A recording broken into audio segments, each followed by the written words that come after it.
অসম চৰকাৰৰ আঁচনি 2 লাখ টকা 5 লাখ টকা কৰিমগঞ্জ এণ্ড কাছাৰ জিলাৰ ওপৰত আজি আমি কথা পাতিম যেটো বহুতে কমেন্ট কৰি আছে যে আমাৰ জিলাৰ ওপৰত ভিডিঅ' বনাই দিয়া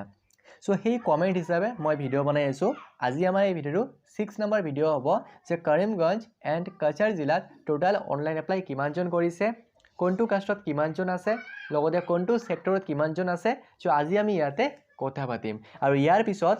নেক্সট ভিডিঅ' আহিব আমাৰ সো ডিব্ৰুগড় এণ্ড হাইলাকান্দিৰ বিষয়ে লগতে বন্ধু বান্ধৱীসকল আপোনালোকে যদি এতিয়াও কমেন্ট কৰি জনোৱা নাই যে আপোনালোকে কোনখন জিলাৰ পৰা ভিডিঅ'টো চাই আছে আৰু লগতে আপোনালোকৰ জিলাৰ ওপৰত ভিডিঅ' লাগে নে নাই যদি লাগে তেনেহলে কমেন্ট কৰি জনাব আৰু যদি নতুনবাৰ কাৰণে ভিজিট কৰিছে তেনেহলে প্লিজ চেনেলটো সাবস্ক্ৰাইব কৰিব নাপাহৰিব সো বন্ধু বান্ধৱীসকল এতিয়া আমি পলম নকৰাকৈ ভিডিঅ'টো আৰম্ভ কৰোঁ ইয়াতে চাওক প্ৰথমে আমি কৰিমগঞ্জ জিলাৰ ওপৰত কথা পাতিম তাৰ পিছত কাছাৰ জিলাৰ ওপৰত কথা পাতিম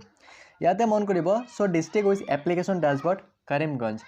application register 4102 submission of application 2115 application awaiting final submission 18 ইয়াতে আমাৰ কৰিমগঞ্জ জিলাৰ কথা ক'বলৈ গ'লে আমাৰ সেক্টৰ মানে কোনটো সেক্টৰত কিমানজন কৰিছে ইয়াতে যাওক সো আমাৰ name of sector readymade garment sector 111 agriculture and horticulture sector 44 fabrication hardware business sector 47 poultry dairy gotri yate amar 448 self employment after professional course 57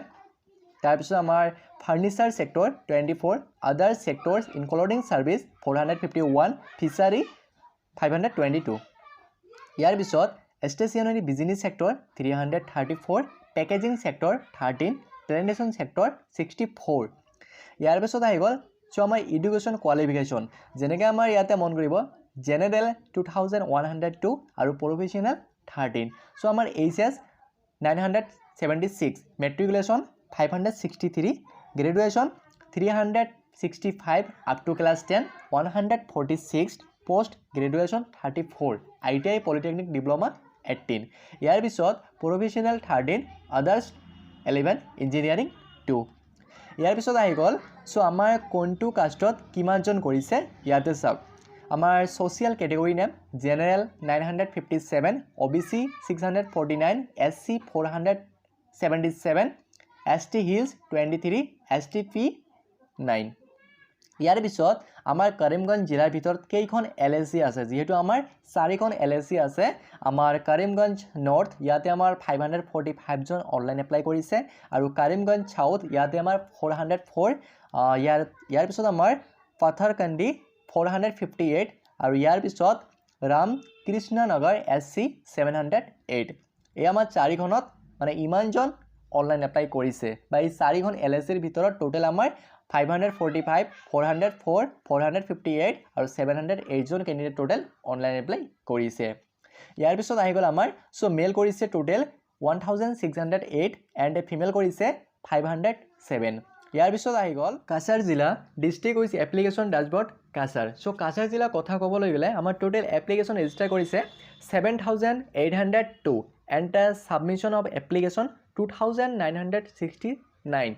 application awaiting final submission 35 so sector কথা ক'বলৈ গ'লে আমাৰ name of sector furniture sector 28 fishery 467 plantation sector 14 agriculture and horticulture sector 73 self employment after professional course 102 stationery business sector 553 packaging sector 41 fabrication hardware business sector 90 ইয়াৰ পিছত poultry dairy gotri 796 and a ready-made garment sector 131 other sector including service 674 so পঢ়াশুনা কথা ক'বলৈ গ'লে education qualification আমাৰ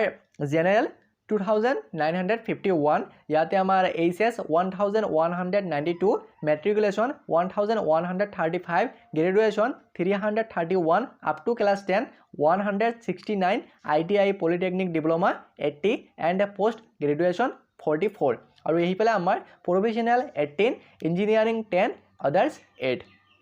ইয়াৰ পিছত আহি গল so আমাৰ কোনটো কাষ্টত কিমানজন কৰিছে ইয়াতে চাওক আমাৰ social category name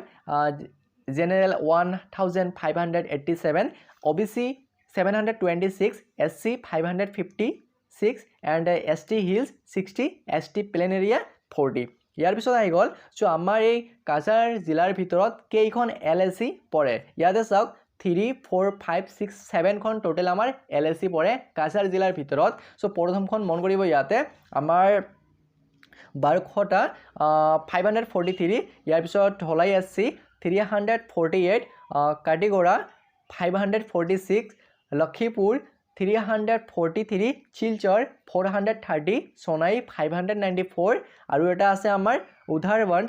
165 total ইমানজন candidate আমাৰ LAC ভিতৰত বা এই 7খন LACৰ ভিতৰত অনলাইন এপ্লাই কৰিছে ইয়াৰ পিছত আহি গ'ল আমাৰ সো মেল কিমান কৰিছে মেল কৰিছে 2035 এণ্ড ফিমেল কৰিছে 934 সো বন্ধু বান্ধৱীসকল যেহেতু আপোনালোকে বুজি পালে যে আমাৰ কৰিমগঞ্জ এণ্ড কাছাৰ জিলাৰ ভিতৰত টোটেল কিমান অনলাইন এপ্লাই কৰিছে কোনটো সেক্টৰত কিমানজন কৰিছে কোনটো পঢ়া-শুনা দি বা কোনটো এডুকেশ্যন কোৱালিফিকেশ্যনত কিমানজন কৰিছে যেহেতু মই জনাই দিলোঁ আৰু কিবা যদি ক'বলগীয়া থাকে তেনেহ'লে মোক কমেণ্ট কৰি জনাব আৰু লগতে কিবা যদি অফিচিয়েল নোটিছ আহি যায় মই অতি সোনকালে জনাব চেষ্টা কৰিম সো আজিৰ কাৰণে এইটো আছিল এটা গুৰুত্বপূৰ্ণ ভিডিঅ'টো যদি ভাল পালে তেনেহ'লে সকলো বন্ধু বান্ধৱীকে শ্বেয়াৰ কৰিব লগতে চেনেলটো ছাবস্ক্ৰাইব কৰিব নাপাহৰিব জয় অসম।